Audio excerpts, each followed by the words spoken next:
República pode ser também definida como o ato pelo qual o Estado beneficia, validamente, de uma transferência de liquidez, constituindo-se na ulterior obrigação de os reembolsar e ou pagar juros. Olhando para aquilo que foram os informes apresentados à Assembleia da República pelo Governo e pela Procuradoria-Geral da República, parece-nos que os empréstimos contraídos por estas empresas, a Matum, Proíndicos e MAM, em que o Estado aparece como garante, foram feitos com total violação de preceitos constitucionais, de ilegalidade comprovada e que representam encargos financeiros para gerações futuras. Porquê? Pois, sendo empréstimos a longo prazo,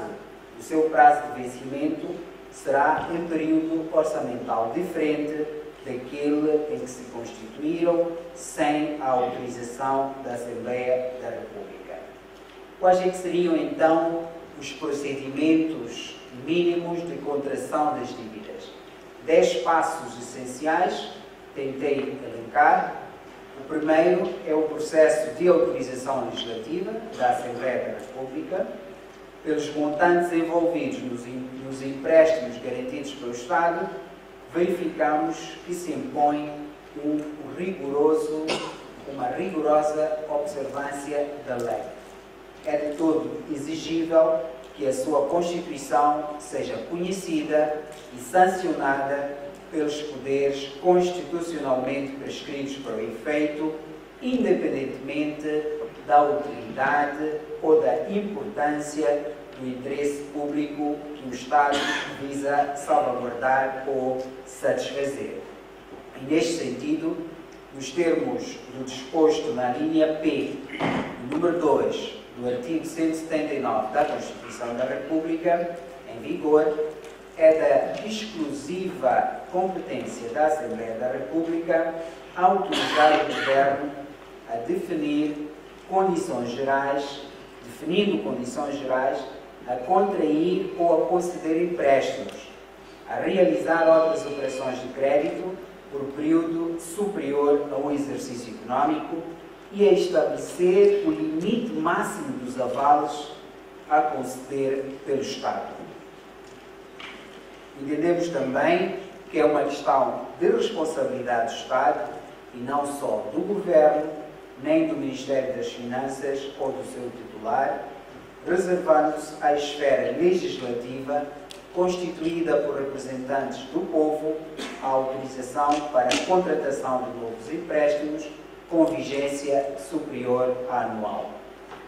Do ponto de vista jurisprudencial, tendo em conta os pareceres que o Tribunal Administrativo tem feito, constatamos que existe uma jurisprudência do Tribunal Administrativo consolidada nesta matéria. Trata-se e constitui infração financeira todas as dívidas contraídas sem enquadramento legal, que representam violação de normas sobre a elaboração e execução dos orçamentos, bem como a assunção, autorização ou pagamento de despesas públicas ou compromissos, conforme resulta da linha B, do número 3, do artigo 93 da Lei 26/2009, de 29 de setembro. Entendemos também que, ao abrigo do princípio da legalidade e da fundamentação dos atos administrativos, a proposta de contração de empréstimos pelo Governo deve expor detalhadamente os objetivos e a finalidade que visa e deve apresentar vantagens concretas para os administrados, bem como o respectivo plano de amortização da dívida.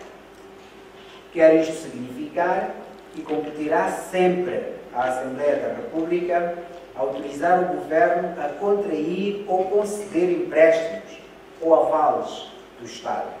Qualquer operação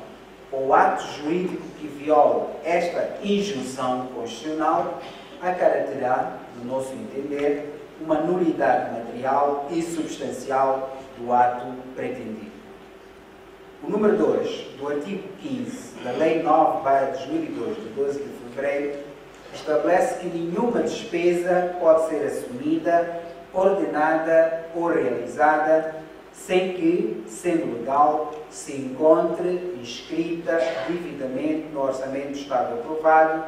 tenha cabimento na correspondente verba orçamental e seja justificada quanto à sua economicidade, eficiência e eficácia. Neste âmbito, considerando o formalismo legal da contratação da dívida pública das empresas acima referidas, Matum, Prindic e MAM, no meu entender, não obedeceram esta disposição constitucional, e isto foi evidente nos relatos feitos ao órgão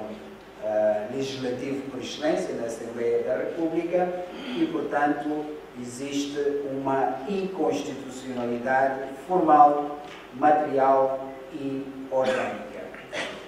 Um outro passo necessário no processo de contração de dívidas é a intervenção do Tribunal Administrativo, exercendo a sua função de fiscalização prévia. Portanto, a secção de contas do Tribunal Administrativo. Nos termos do artigo 58 da Lei nº 14/2014, de 14 de agosto, a fiscalização prévia abrange a concessão ou recusa do visto nos atos, contratos e demais instrumentos emanados pelo Estado e demais entidades públicas, traduzindo-se esta fiscalização na análise da sua legalidade e do seu cabimento financeiro, e relativamente aos contratos também incide na indagação da observância das condições mais favoráveis para o Estado. Esta fiscalização incide sobre a legalidade dessa despesa, a sua conformidade com a planificação orçamental e no que respeita aos contratos, realça-se não só o controle da legalidade formal, como também da legalidade substancial. Um oitavo passo, no meu entender, é a participação necessária do Banco de Moçambique. É da competência do Banco de Moçambique, em coordenação com o Ministério das Finanças ou da Economia e Finanças, gerir a dívida externa, efetuar o seu registro e intervir na sua contratação e ou renegociação de conformidade com as orientações do Governo. Neste âmbito, percebe-se que o Banco de Moçambique deve dar o seu parecer sobre todo e qualquer empréstimo que o Estado pretenda contrair, sob pena de nulidade do ato jurídico pretendido, seja ele obtenção ou contração de dívidas, empréstimos ou concessão de avales. Há um nono passo, no meu entender, que também pode ser utilizado de forma informal, que é a obtenção de pareceres sobre a legalidade desse empréstimo ou desse aval junto da Procuradoria-Geral da República ou de um jurisconsulto conceitualizado para certificação da sua validade perante o direito interno. Um décimo passo é a publicação da obrigação geral do empréstimo, que corresponde a uma declaração do Ministério das Finanças em que a nação declara-se devedora de importância X em certos termos e condições e é publicado no Boletim Oficial do Governo, que é o Boletim da República. Tendo em conta aquilo que foram os dados em presença fornecidos pelo Governo, bem como pela Procuradoria-Geral da República, em sede da Assembleia da República, dúvidas não tenho de que a contração destas dívidas não obedeceu o formalismo constitucional, não obedeceu à forma legal e é de concluir-se que o processo está inquinado de vícios de inconstitucionalidade e de ilegalidade, cuja solução lógica é a declaração dessa inconstitucionalidade e normal responsabilização dos seus autores. Quais é que seriam as eventuais responsabilidades em jogo? Teríamos uma responsabilidade política, que é aquela que ocorre da apresentação do relatório e parecer do Tribunal Administrativo na Assembleia da República, uma espécie de juízo político sobre a execução financeira do Estado, a Conta Geral do Estado. Há uma responsabilidade administrativa, que é própria da secção de contas do Tribunal Administrativo. Há uma responsabilidade disciplinar, se forem funcionários públicos, e são funcionários públicos, nos termos do Estatuto Geral dos Funcionários e Agentes do Estado e seu regulamento, e também, eventualmente, caso haja evidências, uma responsabilidade criminal e cível nos termos do Código Penal e do Código Civil em vigor. A responsabilidade administrativa é aquela que resulta da violação das normas internas da administração pelo servidor sujeito ao Estatuto e disposições complementares estabelecidas na lei, decreto ou qualquer outro provimento regulamentar da função pública. A responsabilidade disciplinar, nos termos do artigo 78, número 1, do Estatuto Geral dos Funcionários e Agentes do Estado, conjugado com o artigo 133, número 1, do Decreto 62/2009, de 8 de setembro, que é o regulamento, deriva da violação de deveres.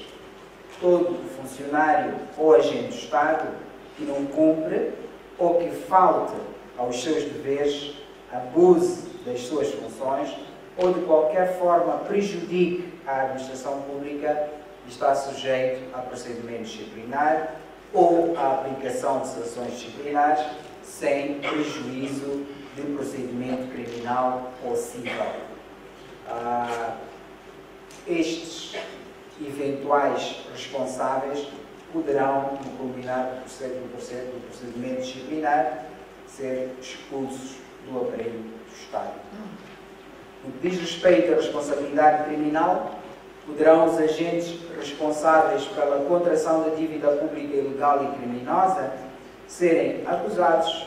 julgados e eventualmente condenados pela prática de uma série de crimes, dentre eles a violação da lei orçamental, o crime de fraude, caso conclua-se que estes demonstraram querer obter vantagem patrimonial no negócio, nos termos do novo Código Penal em vigor. Pela magnitude das infrações cometidas, pelos danos ao tecido económico e financeiro nacional, pelos elevados prejuízos causados,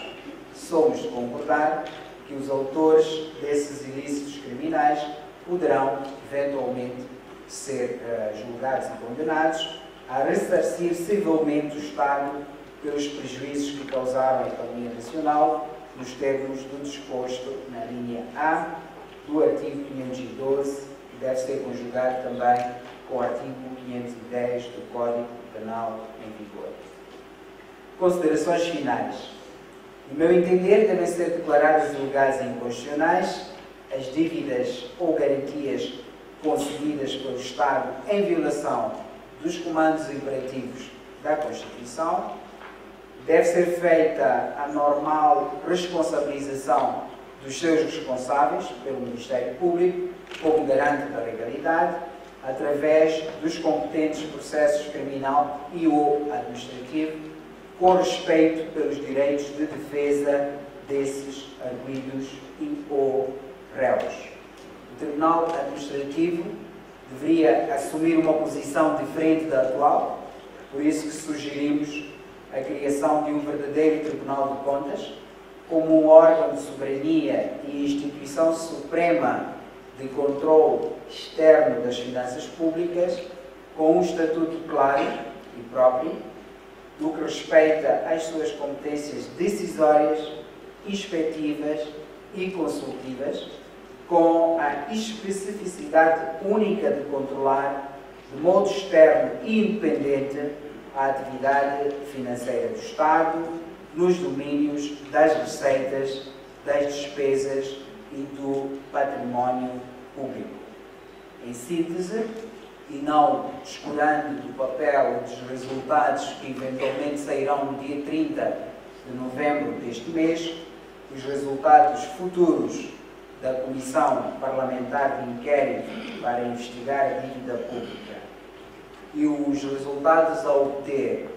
da famosa auditoria, seja ela forense ou independente,